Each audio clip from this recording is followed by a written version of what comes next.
Welcome to the Rio Grande Center for Spiritual Living. Thanks for joining us today. Make sure you say hi in the chat and give some hearts and comments and thoughts all throughout the service.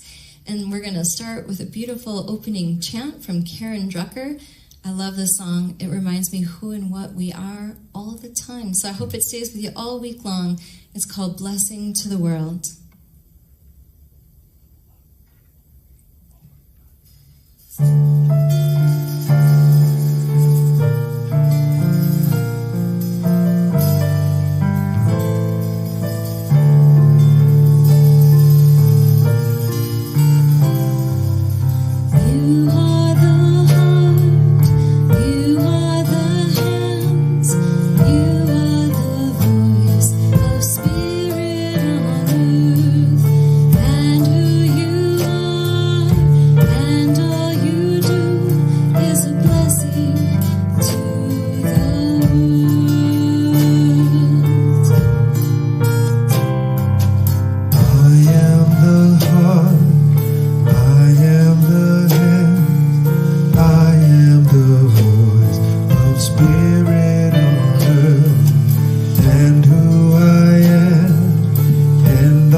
Good morning and welcome to the RGCSL service this morning. My name is Marilyn O'Leary. I am a practitioner at the Rio Grande Center for Spiritual Living, and I am so glad that you are here and that you could join us this morning.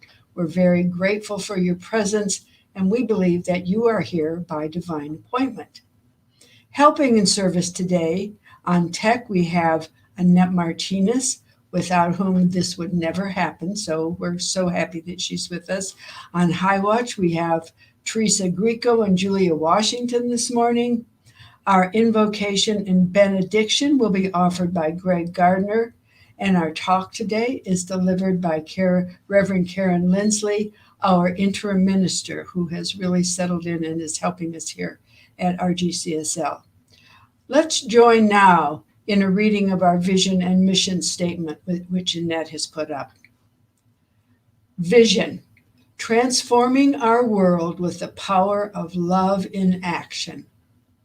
Mission, loving all creation through spiritual growth and service, always staying true to our highest self. I now invite practitioner Greg Gardner to come on screen for the invocation. Greg. On this magnificent New Mexico morning, seeing the cloudless, incredibly blue sky, there is absolutely no doubt that right here, across the miles that separate us, we share and feel the presence of that infinite creative force of 10,000 names that some call God. Here today on this magnificent morning in this wonderful state, I feel especially blessed that we all come together to share this time. From throughout the city, across the state, and beyond, I know we are together here this morning in consciousness to share this opportunity to be together so that we might more deeply feel the presence and embrace it together in our daily lives and in the life of our community. So I bless us all this morning, our musicians, the practitioners on High Watch. Blessings too for our technical support team who allow us to share this Sunday celebration together. Special blessings too for each of us within sound of my voice. You are loved. Know too that Reverend Karen and her message are blessed as we allow her message into our homes and into our hearts. So knowing that in this moment we are all blessed, we are all loved, please join me as I declare, and so it is. Amen. And so it is. Thank you, Greg. That was beautiful. Greg will be back to give our benediction. Our spiritual reading, I chose our spiritual reading this morning, and I was so happy to do this because the topic of our talk today is presence. And I love thinking about presence and the whole issue of being in the present. My dear late husband had a saying he used to say, "Must be present to win." And my daughter-in-law had a bumper sticker made from that after he passed. But really, that's true. And so what I found today for a reading is a poem, because I think poetry is one of our best ways to actually be in the present and anchor ourselves in the present. So this book of poetry is by William Stafford, and the name of the poem is "You Reading This, Be Ready." Starting here, what do you want to remember? How sunlight creeps along a shining floor? What scent of old wood hovers? What softened sound from outside fills the air? Will you ever bring a better gift for the world than the breathing respect that you carry wherever you go right now? Are you waiting for time to show you some better thoughts? When you turn around, starting here, lift this new glimpse that you found. Carry into evening all that you want from this day. This interval you spent reading or hearing this, keep it for life. What can anyone give you greater than now? Starting here, right in this room, when you turn around. And now we will go to our special music. And here's a special song for you if you're in need of a faith lift, a little inspiration from Ricky Byers. There was a time in my life I thought I had to do it all myself. I didn't know the grace of God was sufficient. I didn't know the grace of God was at hand.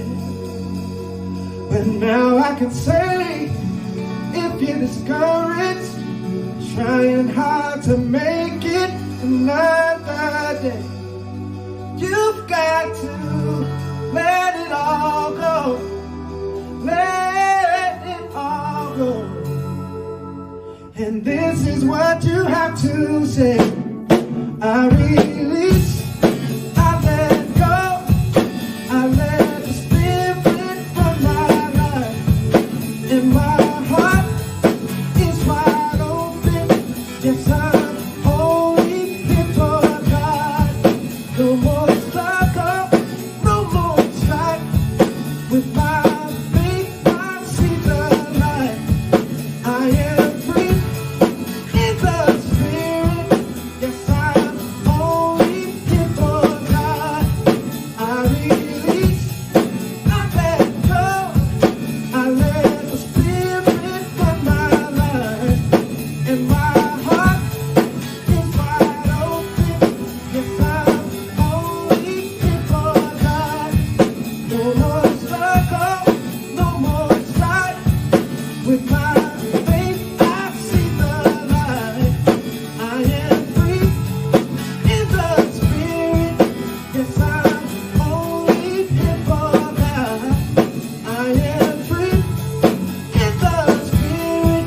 Yes, I'm only before God. I am free in the Spirit. Yes, I'm only here for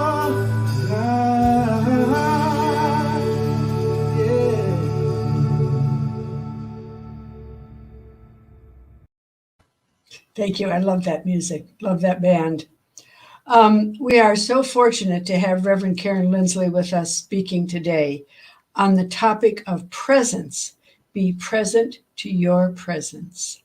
Reverend Karen. Well, thank you very much, Reverend. Thank you very much, Marilyn. And thank you very much to the band. I am very happy to be here this morning, and I'm happy that all of you are here as well. And yes, the title of my talk this morning is Be Present to Your Presence.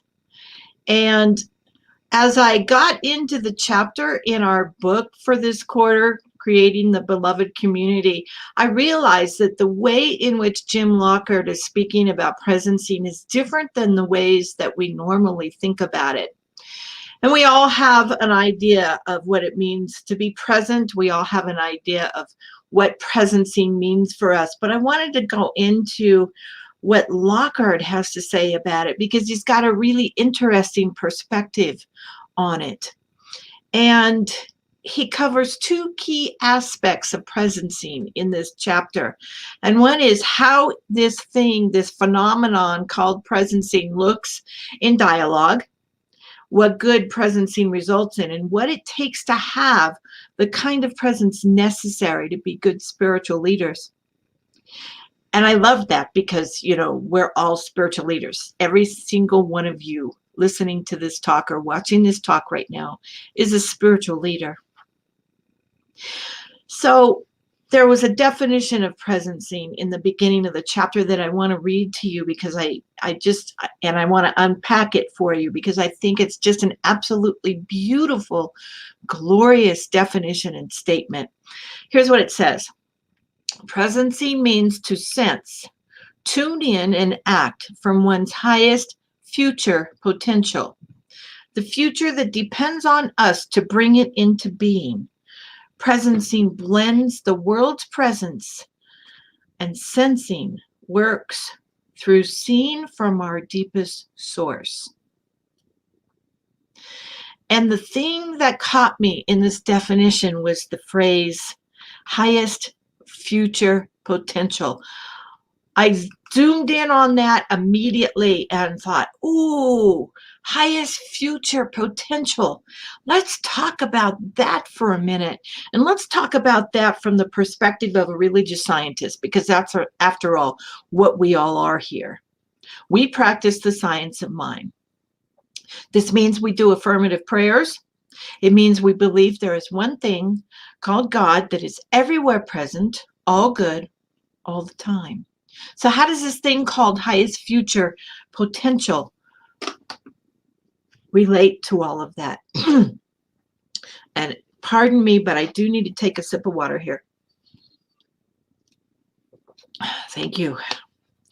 In Living the Science of Mind, Holmes says this: the science of mind reveals that every man is a potential Christ.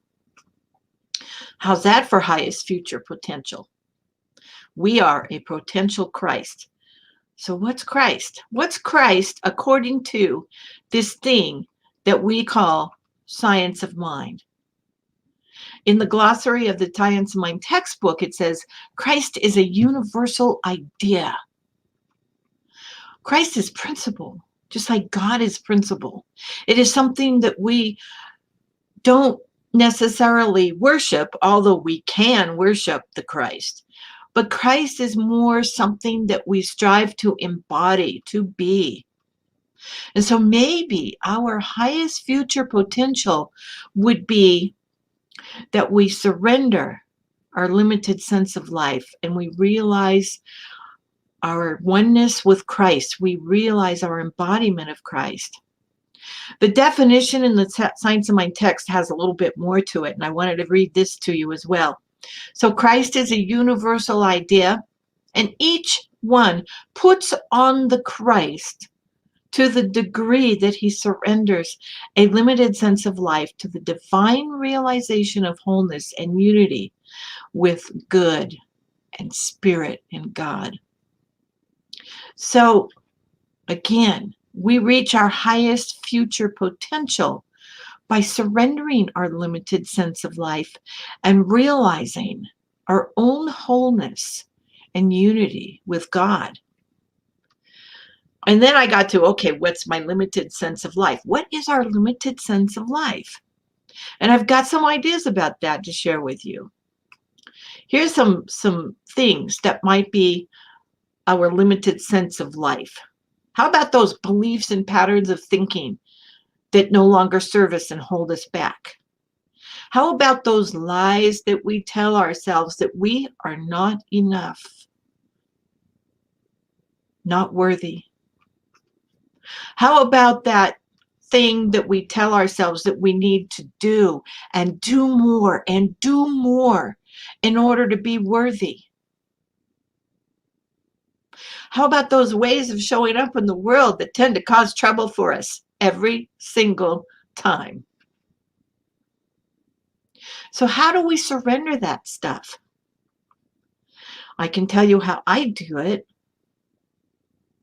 By affirmations, by affirmative prayer and treatment, by affirming the opposite of those limiting beliefs and those lies I tell myself through the use of treatment, by meticulously and consistently and persistently doing a spiritual practice of personal self-awareness so that I become aware of these limitations, and by connecting with God through meditation, and again, affirming our good through treatment.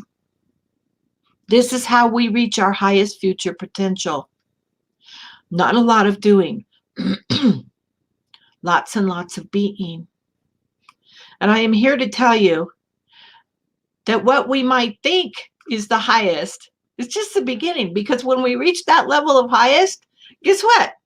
If we keep doing meditation and affirmative prayer and personal self-awareness practices, we reach even higher levels, more and more levels of highest future potential. There's no end to it. It just keeps going higher and higher and higher. That's what I love about this teaching. So presencing then is about doing our inner work so that we reach our highest potential, which in turn allows us to be the effective leaders that Lockhart speaks of in chapter 6. And when we do this, we can begin to do our good works in the world as spiritual leaders. There's a website. There's an actual website, presencing.org, and on it they say, we believe it is possible to create results that serve the well-being of all. Are you seeing a common tone here, a commonality? What's the vision of Centers for Spiritual Living? Creating a world that works for everyone. And the vision of Rio Grande Center for Spiritual Living? Transforming our world with the power of love in action. We're all about transformation, and not just transformation of ourselves. Yes, it begins there. But we are about transforming the world. And in this recreation of Rio Grande Center for Spiritual Living that we are involved in right now, not only do we get to recreate ourselves in our community, but we also get to do so by moving into this thing called presencing, as Jim Lockhart describes it. We get to sense, we get to tune in, we get to act from our highest future potential by seeing from our deepest source, that power within, that part of each of us that some of us call God. Now more than ever, it is both essential and very, very beneficial that we turn within. Because to do so means not only that we properly process our losses and our grief and all the changes, but in doing so, we create our future. This is how creation happens. So Lockhart speaks of different levels of presencing through dialogue. He talks about that beginning level with superficial conversation about the weather. How you doing? Oh, I'm just fine. That kind of stuff. What about this weather? Or yeah, the weather's awesome, or the weather's horrible, whatever it is. He calls that downloading. The next level is debate, where we express what we think. And then there's dialogue, where Lockhart says we speak from seeing ourselves as part of a whole. And I think this is really important, because in this recreation of Rio Grande Center for Spiritual Living, and in this going within of ourselves, those are very solitary exercises, but in reality, we are part of a great whole. And we aren't just individuals moving through life, born alone and dying alone, like ships passing through the night of each other's lives. We are part of a great whole. And the concept in Science of Mind of Oneness speaks to this so nicely. Ernest Holmes, in the Science of Mind textbook, he says one is just another name for God.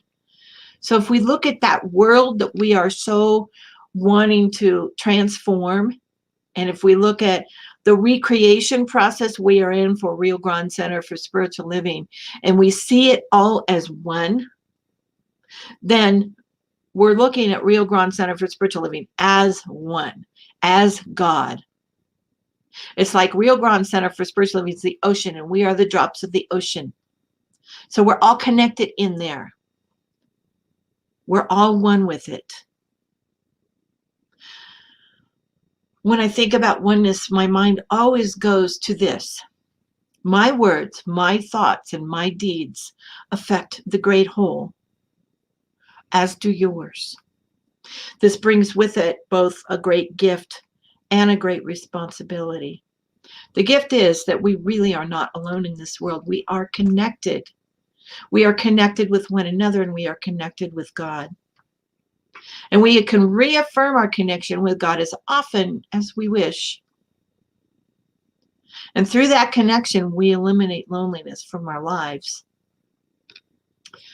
Sometimes when I work with someone and they say they're lonely, I say, where's God in all of this? Because I know, I have learned through experience that if I'm feeling lonely, it's not about lack of companionship. It's about my relationship with God. The responsibility of oneness is that we need to be aware and know that our thinking and our actions and our words do have the power to affect others. And we get to replace our negative and limited thinking with positive and expansive thinking, so we contribute that to the consciousness of the human race instead of negativity. So when we think of presencing, we do think of ourselves as part of a whole and not as individuals. And in much the same way, we contribute to community. This is what presencing is calling us to do. We ask not what we can do for ourselves, for our community. We ask not what we can do for ourselves, and we don't ask what our community can do for us. We ask, what can we do for our community? And I am reminded of John F. Kennedy's inaugural speech in 1961. I was just a little kid when this happened, but I've never forgotten this. He says, ask not what your country can do for you, ask what you can do for your country. And in terms of presencing, we ask what we can do for our community. And presencing does call us to do more than place the welfare of the community above our own. It calls on us to do our inner work, as I mentioned before. And I mention it again because it is so important to do. I like to say, if we don't go within, we go without. That's just what I love to say about this. And Holmes talks about it quite a bit too. He says, there is within me that knows, that understands, accepts, believes, recognizes, and embodies. I know, and I know that I know. So we have to go within, and we have so many spiritual practices that facilitate this. Some of them I've mentioned already. I think it bears repeating. Personal self-awareness, meditation, treatment, journaling. When we go within and do our inner work, we are in a position to better serve ourselves and our community. And I want to give you this quote from the book. You may have read it, it may have jumped out to you, but I love it. Lockhart writes, at this level of presency, he's speaking about presency, at this level, we release our attachments to the past and open to a generative flow from within. You might think of it as accessing your inner intuitive wisdom. There was a release of will, resulting in a complete openness to what emerges. So we go within to reach our highest future potential. Unfortunately, many of us consider that territory inside of ourselves to be a dangerous neighborhood, and we don't go within. How many of us know the difference between a feeling and a thought? There's a difference. And if we don't know the difference between a feeling and a thought, that's a good place to start when we're going within. How many of us are willing to do that shadow work that is so necessary to move into that place where we release our attachments to the past and where we release our will so that we can be completely open to what emerges? How many of us are willing to sit in that uncomfortability that happens when we do this inner work sometimes? At last week's convention, I heard speaker Inez Grau say this: if we didn't feel uncomfortable, we wouldn't gain awareness. Yes, I know sometimes it's uncomfortable to go within, but the gifts far outweigh that temporary sense of uncomfortability. Oh my goodness. So we have to be willing to do this. If we as a community are willing to move forward into what wants to be. Lockhart in his book directs his remarks to spiritual leaders. And again, I say to each one of us, we are all spiritual leaders.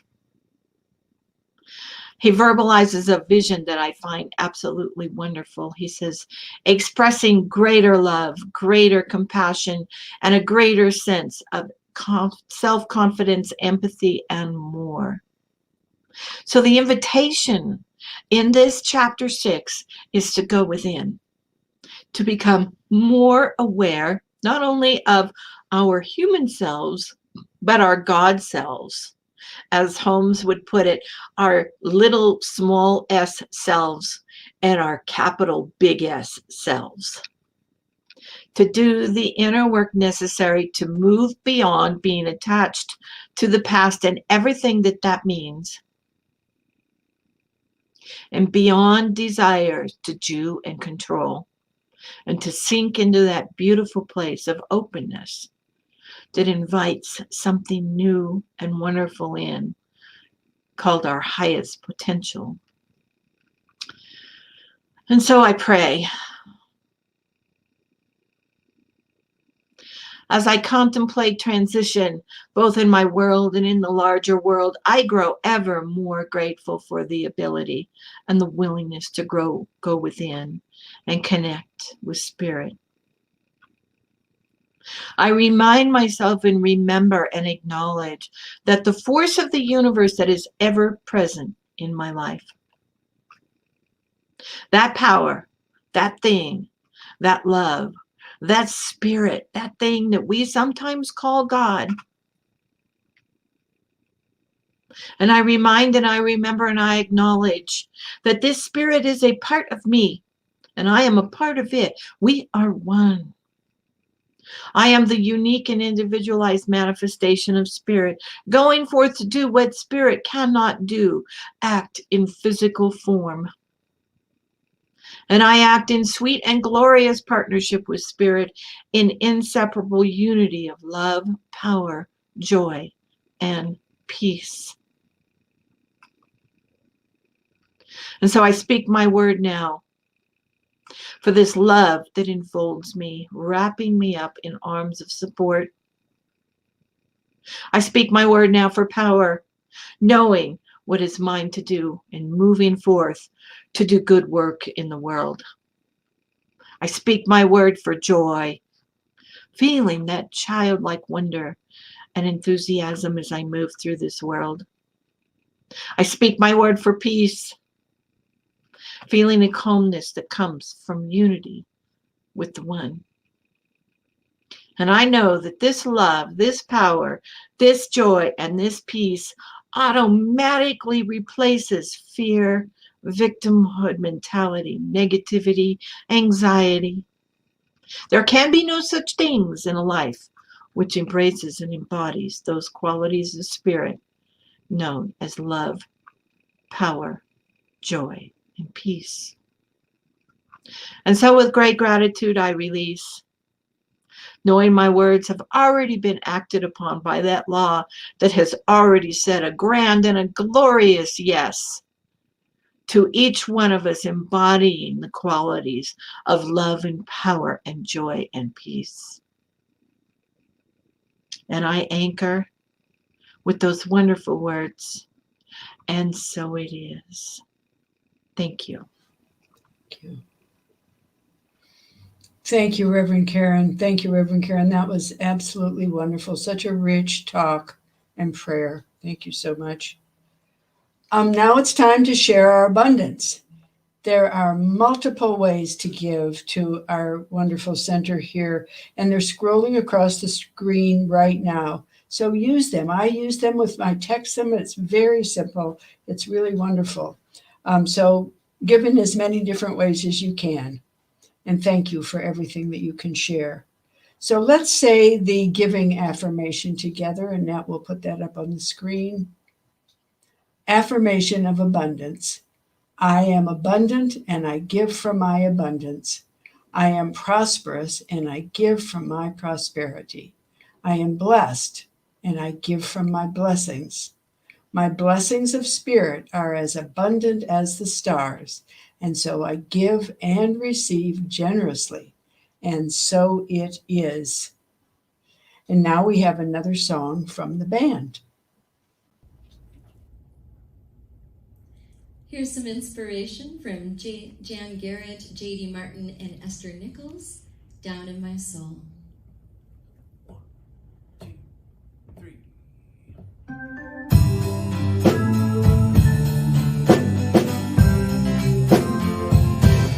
I hear the music down in my soul. I hear the music down in my soul. I hear the music down in my soul. And the whole wide world is my home. I have a new day down in my soul. I have a new day down in my soul. I have a new day down in my soul. And the whole wide world is my home. Silence down in my soul. I hear the silence down in my soul. I hear the silence down in my soul. And the whole wide world is my home. I feel the power down in my soul. I feel the power down in my soul. I feel the power down in my soul. And the whole world is my home.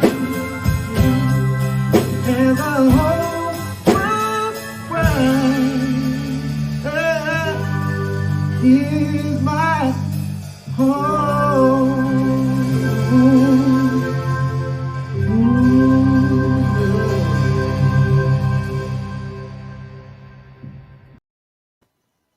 Thank you, wonderful musicians. And now, please help me bless these gifts and these offerings that you have given. O divine giver of life, we gratefully accept these and all your gifts on behalf of our congregation and its work. May the gift return to the giver 1,000-fold. And so it is. And so before we have our announcements, I just want to mention, please join us in the Zoom room a few minutes after the end of the service. The link is in the newsletter that was sent out on Thursday. So you'll be able to find the link there. And so I hope to see you there. And now we will go to Dr. Norm Dawson for announcements. Thank you, Marilyn. Boy, I really appreciated that comment you made about must be present to win. Boy, I wrote that down. I'm going to use that often. Okay, we got a new book for the second quarter. It's called Your Redefining Moments, Becoming Who You Were Born to Be by Dennis Merritt Jones. And as a bonus for meditation contemplation pleasure, another book called Transitions by Julia Cameron. You get both of these books at Amazon, and if you have the Amazon Smile account, you get to contribute a little bit of the book purchase goes back to the center. So go on to Amazon, and it'll explain to you how to get all that Amazon Smile there. So just think every time you give, a little smile goes to the center. Okay, Board of Directors. Sometimes that's called BOD, B-O-D, but it means Board of Directors. That's going to be Monday, this coming Monday, the 22nd at 5:30. And that's going to be, guess what, on Zoom as well. So if you want to join that, just contact the office. They'll send you the Zoom link account. Again, 5:30 on Monday. Okay, a meditation group. This is a meditation group because we all know that Ernest Holmes says, and to paraphrase this, the royal road to freedom, peace, and happiness and understanding on a regular basis is to benefit the soul of man. And this is going to be led by my friend and fellow ukulele player, Gwyneth Welch. And she's a practitioner student, by the way. Been studying science of mind for 18 years. And she'll be doing this Monday morning. So it's called Monday Morning Meditation. So if you ever forget, just think of meditation as Monday morning meditation from 9 to 10 on Zoom. And that's going to be starting Monday, the 22nd, going through the 24th. A love offering is appreciated, and that will be on Zoom. Next, we have the food drive, which has been going on, and it's going to be continuing from now through the end of March. And the Mary Ann Binford Elementary School is taking things like canned goods, breads, water, shampoos, soap products, things like that. And they have really already benefited 40 families since the pandemic began. Now you can bring your stuff down to the center and there'll be appropriate barrels marked for perishable and non-perishable, or you can just drop a check in the mail and put on their food drive and the center will do the shopping for you. What a deal. Okay, next we have some classes coming up here. Both of these are 10 weeks certified, and the guarantee is it's going to enrich your life. So one of the classes is called Treatment and Meditation, and that's offered by our interim minister, Reverend Karen. And the other class is Exploring Roots, offered by Kamatera Johnson, Marilyn O'Leary, and Christine Duval. And these are both $295, and we need 6 students to make it work. And you can go online or to the website and register for those classes. And then we have the retreat. This is a virtual spiritual retreat, and it's to reconnect with your compass. And this is going to be led by Kamatera Johnson, our very own practitioner and ministerial intern. And what's going to happen there is you're going to take a look at where you're at and your vision, and then how to create a map for where you're trying to go. Got to have a map to know where you're going, right? This is going to be Saturday, February 27th via Zoom again. And that goes from 10 a.m. to 3 p.m. And that's a $50 charge for that one there.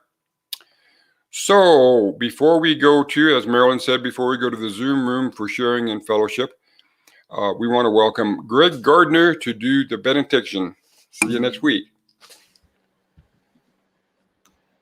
So as our time together this morning comes to a close, I notice the lightness, the joy, the peace and love that is in me, moving through me as I move out into the rest of the day. As I notice this lightness, I remember that I can carry it and you can carry it throughout the remainder of the day and into the week that comes. I remember too that we can stay connected with this community this morning by joining in the Zoom social hall for some Zoom fellowship. So from this place of comfortability and knowing that all is well, I invite you to join me as I declare, and so it is. Amen. I see trees of green, red roses too. I see them blue for me and you, and I think to myself,